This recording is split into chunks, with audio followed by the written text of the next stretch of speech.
Have considered moving to Spain and how much that would cost? Here is a perspective of a Finnish digital nomad who lives in the north of Spain, in Asturias. We moved here with my Mexican wife and pets in 2023 from Mexico. Both of us work remotely, we are renting an apartment and own a car. In this video, I will answer your biggest questions. How much is the cost of living in Spain and how much moving to Spain would cost? Let's look at rent, food, bills, entertainment, healthcare, and owning a car. By the end of this video, you'll have an idea about the monthly cost of living in Spain and then an example calculation how much moving to Spain would cost.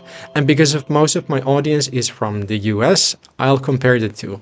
I know that things can get wild in the comment section, so let me start this video by saying that this is my personal experience and opinion, and it doesn't reflect the whole country or individual lifestyles. So, is Spain actually cheap to live in? It depends where you live. Madrid and Barcelona are obviously the most expensive places. We, on the other hand, live in the green and beautiful north, which is more economical and I would say closer to the national average. So let's get into the details. Cost of living in Spain, renting an apartment. In our case, we're paying about $850 per month for a spacious apartment that has a living room, 2 study rooms, we both work from home, bedroom and 2 bathrooms. Finally, I have my own YouTube studio instead of filming in the bedroom like last year. Spanish houses and apartments are built with high standards. One lovely aspect about the houses here is the bold use of color and many decorations in the rustic architecture. Beyond rent, we pay for the gas, electricity and water. If I pull up our latest bills, our last gas bill was 212 euros, electricity bill was 57 euros and water 62 euros. These are billed bi-monthly, so that means around 115 euros per month, so about $130 per month. There's obviously a lot of seasonal variation, but you can expect to pay something between $100 and $200 per month. For internet and phones, I'm paying $30 per month. I'm not a real estate agent and unfortunately unable to buy a house or apartment yet, so I'll skip the houses and apartments. Here's an interesting detail about Spain. Basically, every window has these roll-up curtains and every night people close their windows. I think here in the north, it's to keep the heat inside and the cold outside air out. Okay, moving on to food. Our weekly food bill is typically around 100 euros when we make our trip to the supermarket. Ordering online is also convenient with payment cards or PayPal. And if you want to order food or smaller items home, in Spain, Glovo brings everything to your door. What about eating out? A typical meal for 2 costs about 30 to 40 euros. You'll find local restaurant chains like Tierra Astur that offers delicious dishes, and you can also find the all-American staple foods like Taco Bell, Burger King, and McDonald's that are also more economical. Here, you actually don't have to tip. It's optional and typically under 10%. If you ever feel adventurous with local food, try chipirrones, which are tiny squids in their own ink. Definitely an acquired taste. I've only tried once and see what it did to my hair. Overall, I like Spanish food. I especially like the Spanish tortillas for breakfast. We don't eat out too much. I cook on most days. One of my personal favorites is the Italian buffet Muerde la Pasta, where I can stuff my stomach too full with pizza and pasta. How about getting around? Driving a car in Spain. We came to Spain by car from Finland actually. I was driving about 1,000 kilometers per day, which was quite a test for the sitting muscles, but that's a story for another video. I can drive here with my Finnish driving license as both countries are part of the European Union. You can drive here with a US driving license, but you'll need to get an international driving permit from AAA before the trip. The permit is valid for 6 months. We had a bit of a headache with our Finnish car as you're supposed to register the car in Spain and change the plates inside 2 months grace period. So we went to the inspection center to ask and show the registration papers, but the guy had never seen one from Finland and he didn't know what to make of it. Even if it had a Spanish translation in small letters, he asked me to bring the real papers, whatever that means. To avoid all that annoying bureaucracy, we decided to sell the car to Africa and bought a Spanish car instead. Price of fuel in Spain. The gas prices are around the EU average in Spain, which is notably cheaper than in the neighboring France or Portugal.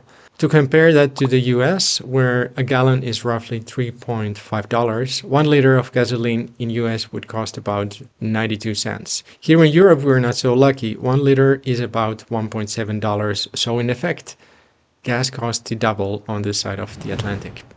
For the car insurance, we're paying close to $1,000 per year, and the yearly car tax is about $150 in our case. Public transportation in Spain. Spain also has a good bus service and an extensive railroad network. There's no Uber in smaller cities, but you'll get around by taxi. For a short cab ride, we typically pay between $10 to $20. And hey, even if I talk about dollars here, don't try paying for the cab with greenbacks here. They only accept cards and euros.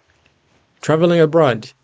Here we also have the Asturias airport that is connected to the big cities in Spain and some European capitals like London, Lisbon, Paris, and Rome. The tickets are relatively cheap. You can fly to London and back for 150 euros, for example. Healthcare in Spain. Spain has a great healthcare, but if you're a foreigner, there's a catch. We are required to have a private health insurance that costs about 70 euros per month per person. If you're not employed by a Spanish business who is paying for your national insurance contributions, you can't use the public healthcare unless it's an emergency.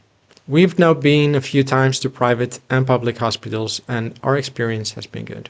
So if you decide to move here, private health clinics is your best bet for health-related issues. Also, the price for medicine is reasonable, and you'll find enough pharmacies in every town. A pack of Advil costs about $5. All right, let's put all together to give you an approximate about monthly cost of living in Spain. Rent, 800, bills, 150, groceries, 400. Car and gasoline, 150. Private health insurance, 150. Entertainment and eating out, 200. Miscellaneous cost, 150. The cost of living for a couple in Spain, you would need around $2,000 per month to have a relatively comfortable lifestyle. If you want to live in Madrid or Barcelona, add at least $500 to cover the higher rent. For context, I am personally a minimalist and cut costs everywhere I can to keep my small business going. Once I have more disposable income, I'm sure our monthly cost will also increase over time to some extent. So me, coming from Finland, what do I think about the cost of living in Spain? The cost of living in Spain is very comparable to Finland. There are no major differences. I get by with the same budget in both countries, although food and fuel are slightly cheaper. If your monthly net income is $2,000 or more, you're going to be fine living in Spain, depending on your lifestyle and habits. So how much moving to Spain would cost? If you're thinking of moving to Spain, here's an example how much that would cost you approximately. Let's say you buy flight tickets from Houston to Asturias with a connecting flight from Madrid. Cheapest flights are around $500 plus $100 for the extra luggage.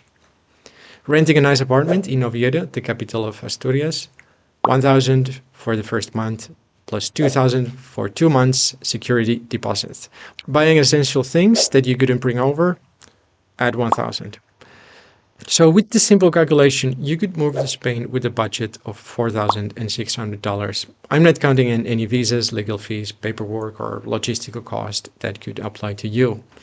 If you are from the US, is $4,600 more or less than you expected? Drop a comment. I'll be reading and replying to each. And if you're from Spain, did I get the facts right? Please comment below if you have another opinion.